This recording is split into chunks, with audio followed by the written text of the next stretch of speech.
He's gonna show us the washer. This is the outdoor washer. Yeah. It's outdoor. I never ran the. It gets the job done. That's all that matters. Washes, and then this is the dryer. It's like a salad spinner. So It's it's nice. good dry though. Right. I'm trying to get a good focus. Trying to do two things at once. Yeah, right. It's Yeah. small, but It's I mean small, it works. but yeah. That's You why got- we have so many clothes, because we can only do a couple at a time. Like a Right, sweatshirt, right. you gotta do by itself because they're so heavy. My name is Tracy.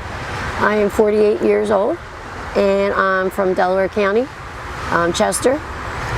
And I did not get involved with drugs until I was 29, almost 30 years old. I was the good girl and did everything I was supposed to do. And then after I had my son, I had postpartum depression really bad. And I had a C-section, and I gave birth down in Florida. And I realized when I took one of my pain pills, this is back when pain pills were coming out left and right. When I took one of my pain pills, I didn't feel sad or depressed anymore. I was social and I could talk, and you know. Unfortunately, I had a different reaction than most people do to pain medicine. And so that's how it started. I kept taking them, and then I was down, and then I got to take 30 to 40 pills a day, you know. And I have to say that was the worst withdrawal I've ever done, was off of pills, like down there in Florida. But I did get off of it eventually. And then I came up here, back home, and brought my son home, and let's see, we dibbled and dabbled a little bit more when we got back up here, and then we got into a methadone program, and I was on methadone for 13 years clean. Never had a dirty urine, never had any problems. I had like 2 weeks worth of bottles that I did take homes and all. And then in 2016, my stepson passed away from his first and last bag of dope. He was 27 years old, born and raised here in Kensington, Fishtown, and somebody gave him a bag of dope for his birthday, and it had no heroin in it whatsoever. It was straight fentanyl. And he passed away. The guy watched him die. He actually recorded him dying, and yeah, he thought it was a joke. He, you know. He now is in jail. And that just, you would think like it would have the opposite effect, but you know, it messes with your head, you know. And so then I relapsed, and when I lost my job because of COVID is when I really fully relapsed, because I got kicked off the methadone program I was on because I had to pay every week, and there was no help, you know. And being on there for 13 years, that withdrawal was like, it was pretty heavy. So that was when the full relapse. And then we've been going ever since. And then we got the PUA, and that kept us like housed and everything for a while. That helped. But since we were in a hotel at that point, then, you know, when the PUA money turned off, then it was like $500 a week. There was no way we were coming up with $500 a week. So here we are. What we used to do, me and my husband used to come up here and I would bring up food and water and things like that, and we got to know a lot of the homeless around here, and like a core group that we got to know. Everybody knew the couple in the blue car. Like everybody knew that was a safe car to go to. If you needed help, you needed anything, you could go to that car. And we always stayed in like certain spots, like Thanksgiving. I called and applied for all these meals and stuff, and I had like 22 Thanksgiving dinners delivered to us. And they made it a special point to bring it to us, because I told her the story of everybody, and they got it.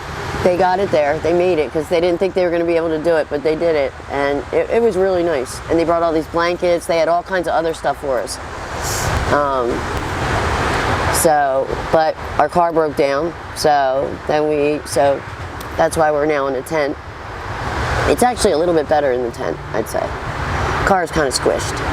You know, sleeping sitting up is not fun. Yeah, I'm so sorry you're in this position. What was your childhood like? You grew up with your mother and father? Yep, that's just my mom. And it was my mom, me, and my brother.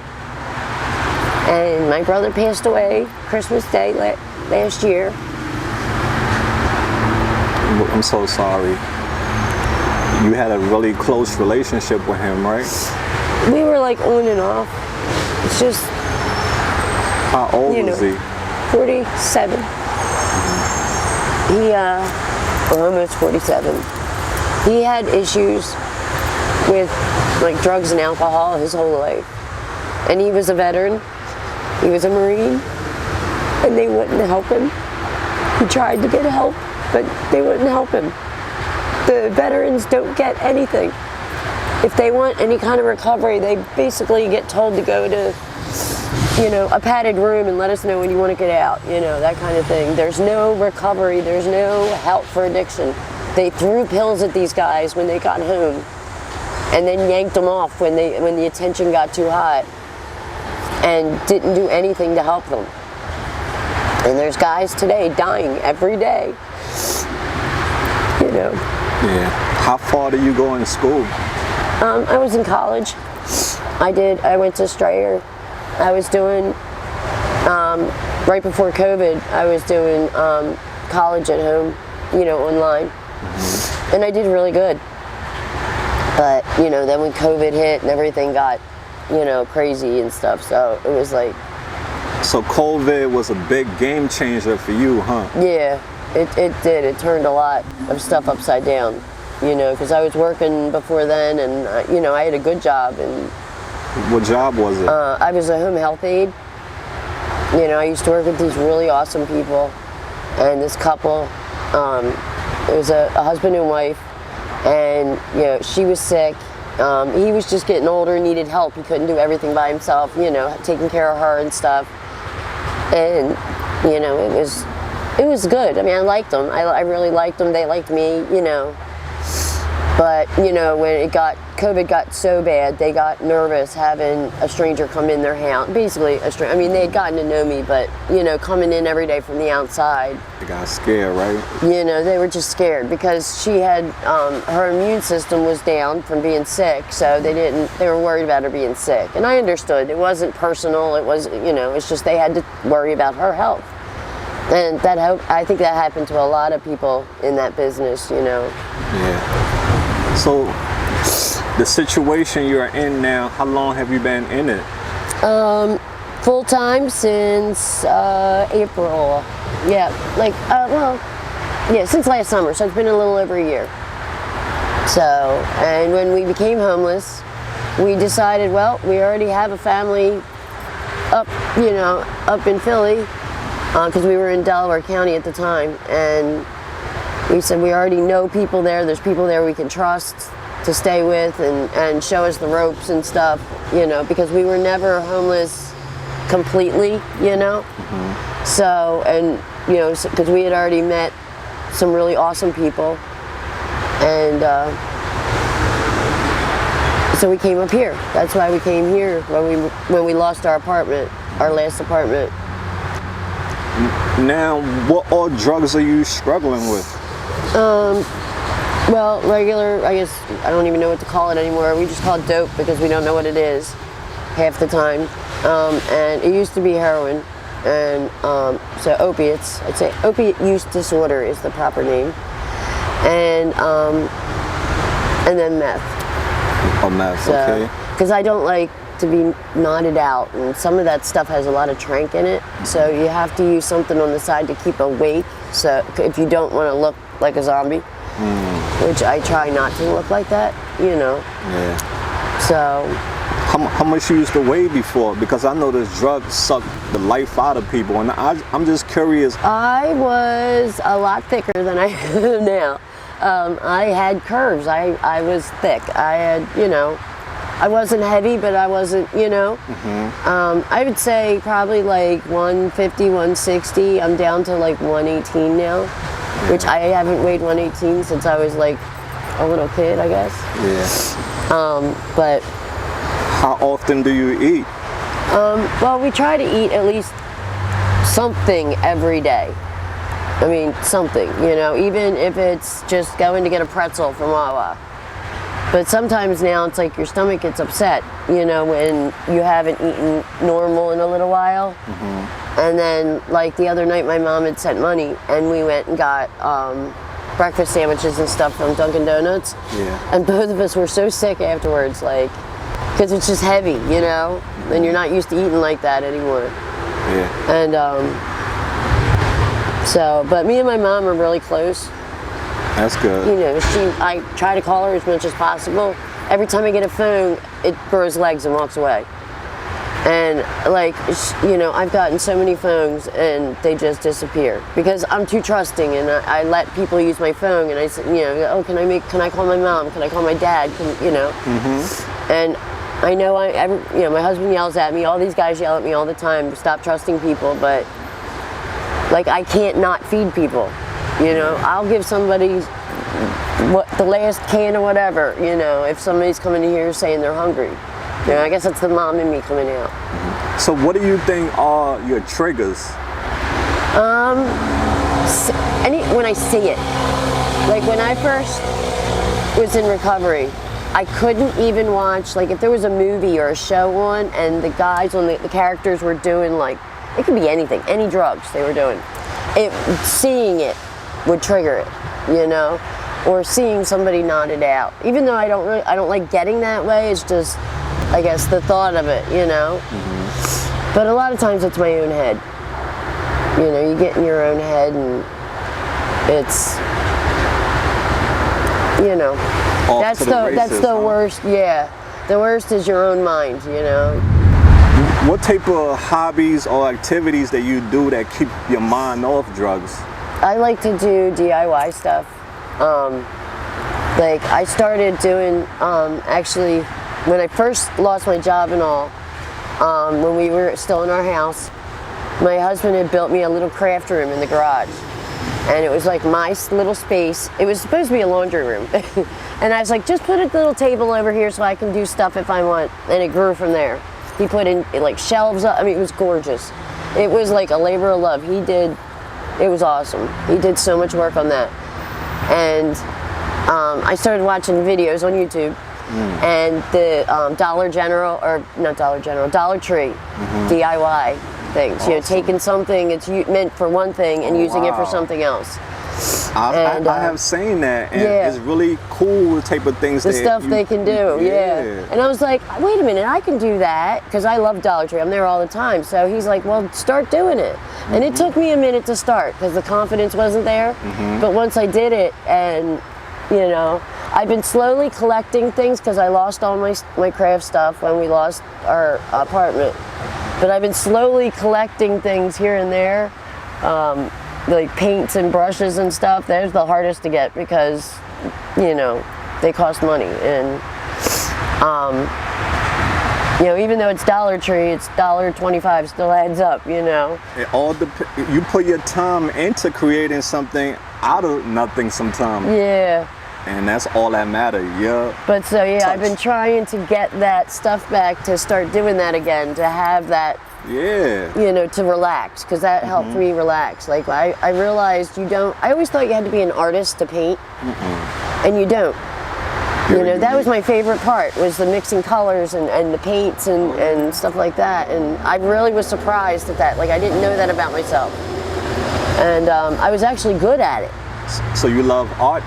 Yeah. Being creative? Art. Yeah. And is that something that keep your mind off drugs? If you was engulfing there all day, you'll be straight?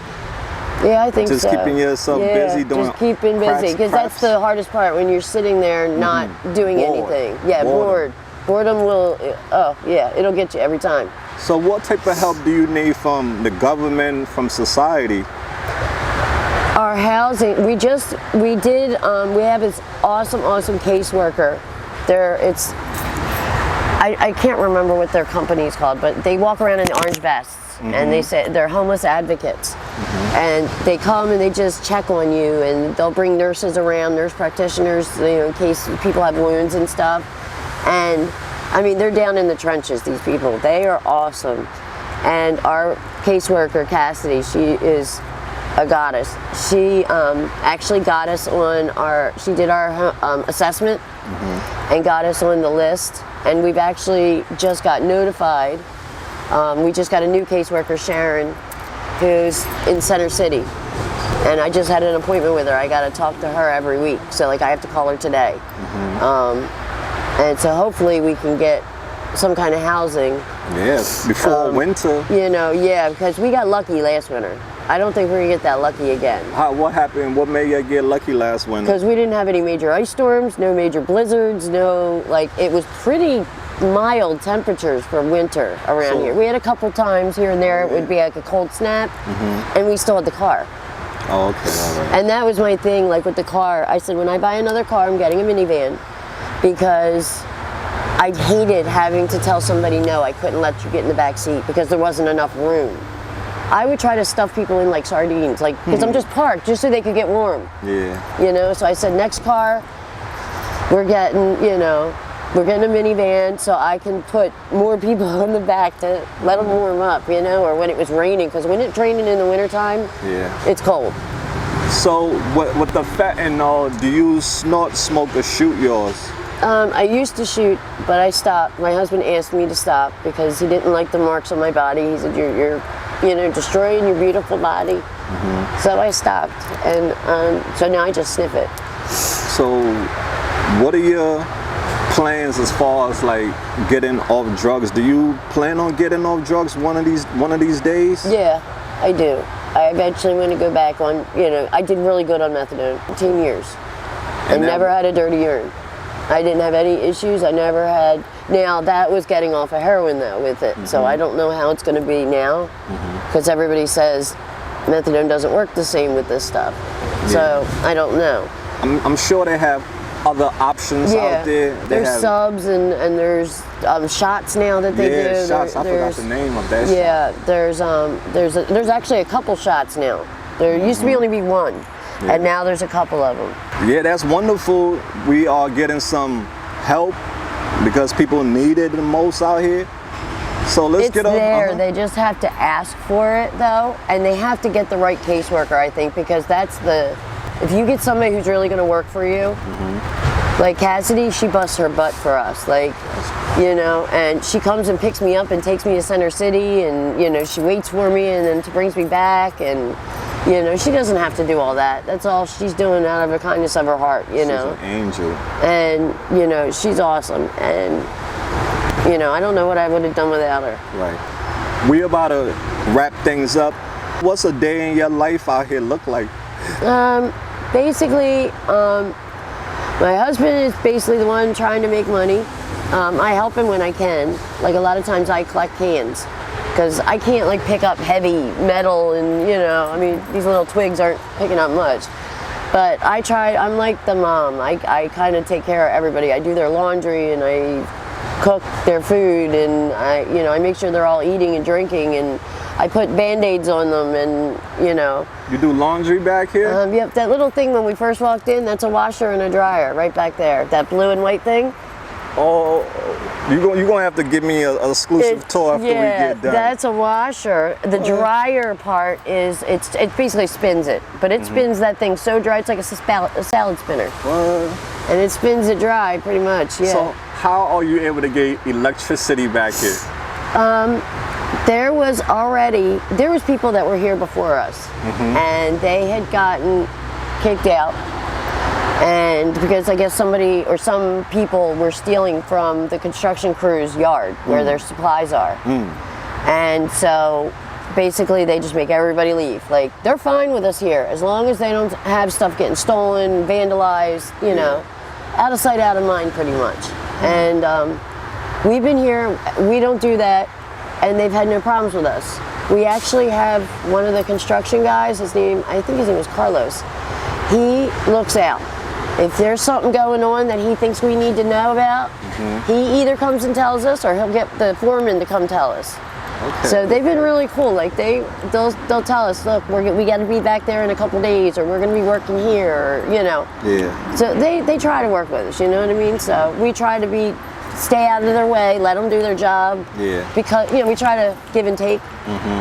Has anything horrible happened to you since you've been back here in the tent? No, or last in night we Kensington? had some guys throwing stuff over the fence at us, trying, like winging. They were, I don't even know if they're here anymore, no. They were them energy drinks, those Bang energy drinks. They're like real tall. Yeah. And they were full. They opened them and we didn't know what the heck was going on because all we heard, and me and the other girl, Kay, we're the only two here. All the guys had left. For the first time ever, there was only us two. And next thing you know, we're hearing these things come flying over like missiles, coming through the trees and hitting the ground. And when somebody throws that hard, that's pretty hard. You know, it hits hard. You know what? Karma exists. And I've gotten shot in the face the other day. Well, what? With a BB gun. Give us Or a backstory. airsoft. I was walking up Allegheny, and me and my husband were walking up, and we were just walking. That's all. It wasn't late at night. It wasn't. And this car, I didn't realize, like cars pull over all the time, and it pulled over, and it was. I heard the pop, pop, pop, pop, pop, and then all of a sudden I started feeling it on the front of me, and then it hit me right in the face. And I like grabbed my face, and I'm like, because I was confused, I didn't know what was going on. And my husband grabbed me and pulled me back away from the street because I was by the curb. And these other people that we don't even know, like regular people, other homeless people, they were all the guys started like chasing them. And like throwing rocks and stuff at him to chase him off. And you know, they were worried about me, and it was like, since I've been out here, I have seen the absolute worst in humanity, but I have also seen the best in humanity in 48 years. And this is from people that other people think are scum of the earth, and they're not. You know, they're really, really good people. All right, so let's get off topic and we done, okay? Okay. What are some things you love most about yourself? I like the fact that I can still trust people. I like the fact that, you know, I'm outgoing and I can talk to anybody. I can talk to the richest man in the world, and I can talk to the poorest woman in the world. You know, I can talk to anybody. That's beautiful. And, you know, I think everybody is the same. We're all born the same, we all die the same, we all bleed red. Facts. Doesn't matter what's on the outside, you know, it's the person inside. Yep. Facts. When you was a little girl, what do you want to become when you grow up? A teacher. Why? I love English literature. I like reading. I like anything to do with books. The library was my favorite place to go when I was little. And I wanted to teach people that were old enough to want to be there, you know? So I wanted to be a college professor and teach English literature. That is awesome. When you look at yourself in the mirror now, what do you see? Somebody I don't recognize. What are some of your short-term goals? To go back to school and finish my degree, because I know I can do it. To get a car again, and to get my laptop again. Awesome. Are there any places in the world that you would love to explore or travel? I would love to go to Japan. I watch the NHK videos and all the time. I don't know why. I like documentaries. I'm not a big like TV watcher, but I watch documentaries and the videos on YouTube and everything, and different channels, you know. Yeah. And I want to go to Ireland, and I want to go on a cruise. Awesome. Well, I hope you get to. And I want an RV, because that's how I want to retire. Hey, In an RV. I wish you get all those things, dear. What's your favorite season of the year? The fall. It used to be the summertime, but now it's getting a little hot. The older you get, the hotter it feels. But I love the fall. I don't know, it's always been my favorite time of the year. And then like leading into the holidays and... Okay. When is your birthday? May 30th. Memorial Day. What sign is that? Gemini. Yo, shout out to the Gemini. Show your sign some love. What do you do on your birthday? No, usually it's the same old day, you know. You can't really take a day off out here. You take a day off and it's kind of like everything just kind of builds. But this year I actually went to go visit my mom and spend the day with her on my birthday. And while I was gone, all the guys, they were attempting to build a shower for me. Yeah, that's awesome.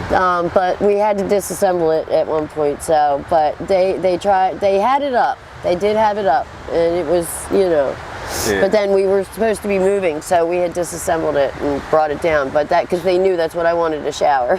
Okay. When you hear the word art, what does art mean to you?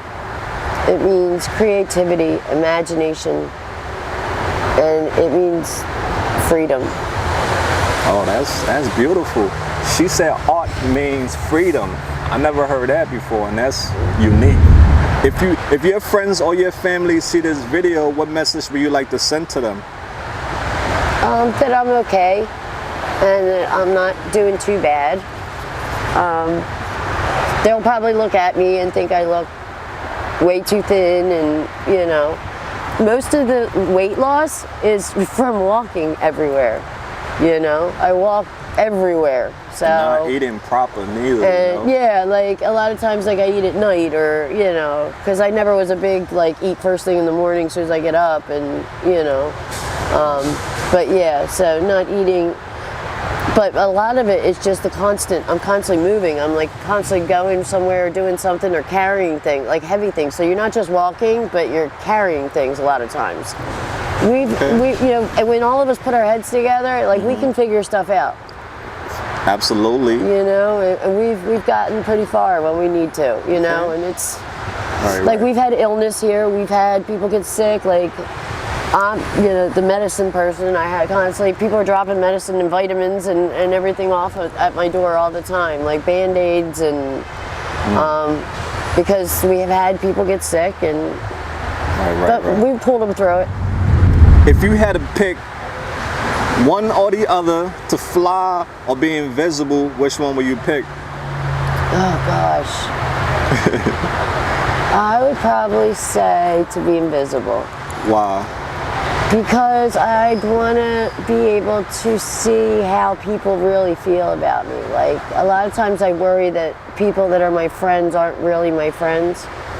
Especially out here, you have to watch who you trust, you know, because there are people that'll smile at you and be the nicest person in the world and then turn around, and I don't care if somebody talks about me, that stuff doesn't matter.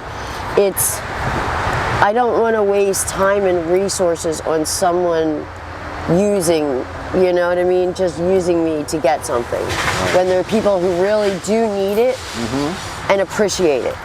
Great. You know, so that's why I'd be invisible. All right, I hear that. What's your message for the world? That we are the same. Everybody is addicted to something. They don't realize this a lot of times, that food is an addiction. You know, cigarettes, alcohol, you know, all these are legal, but they're also an addiction, you know. And my mom told me once, she said, I never could understand what you were trying to tell me. She said until recently when she got diabetes, because now sugar has become, and she said, now I get it. Now I get what you were trying to tell me. You know, that craving, and you know, diabetics crave sugar, you know, not because they want to, because their body is doing it to them. And nobody chooses to be an addict. Believe me, no one would choose this life. Yes, you did choose to pick something up and use it, but you didn't choose to want to use it every single day. You didn't choose to like need something more than anything else in the world, you know, something that would make some people rob their mother, their grandmother, you know, because they're so desperate. And they think, a lot of people think because you do that, that we don't feel guilt. And we do feel guilt. A lot of people say, oh, they don't feel guilty, they just keep going. You know, you have to kind of turn it off, because it's like you said, survival. But nobody would choose this life. You are born, I believe, and everybody has their own opinion, but you are born, I believe, with an addict gene. That some people, because they've done tests on twins, why did one twin become an addict and one twin didn't? I believe this gene can be turned on or off. Some people it's turned on, some people it's off. And one day they will figure out how to turn it on and off because they found the gene. They just don't know how to work it yet. And like and it comes into, you know, free choice and all that. Like when your child's born and the doctor says his addict gene is turned on, what do you want to do? You know, it's free will. Do I take away his free will? Do I take away? I would turn that off in a second. Because I would never want my child to go through this. Amen to that. Well, thank you so much, dear, for giving us your perspective and enlightening us on this epidemic. The world needs to hear the truth. We cannot continue hiding the truth while hundreds of thousands of people are dying from this. That is just selfish for those people who don't want us to show reality of what comes with addiction. And that's what we are all about, shedding light. And thank you for shedding your light. Is there anything you're in need of that we can help you with? Not really that I can think of. The only thing I just want to say, like, if somebody, people that work like in McDonald's and Dunkin' Donuts and all that, and I understand there's probably been bad things that have happened sometimes, but especially if it's a girl, let her use the bathroom. So many people are like, no, we don't have bathrooms, you know, and it's for girls. I know, guys, it's one thing, you know, you gotta go off behind a tree. But girls, it's kind of hard out here to go to the bathroom and stuff, so it's like, try to just remember that, especially, you know, or, you know, females, you have that time of the month, you have all this stuff that's happening, and it's kind of hard when you're out here. And so just kind of keep that in the back of your minds if the people out there that work in those kind of businesses. And I know they probably had bad things happen, people overdose in the bathroom and do stuff they're not supposed to. But sometimes a girl just has to go to the potty. Agree. Yep. Okay, guys, it's time for us to take off. I want to tell the lovely Tracy, thank you so much for her time, and we'll stay connected with her. You are now part of the AML family, and you're making a difference for the future generation. Guys, don't be bitter, be better. Until next time, Mal, Tracy, we out there. Peace out. All right.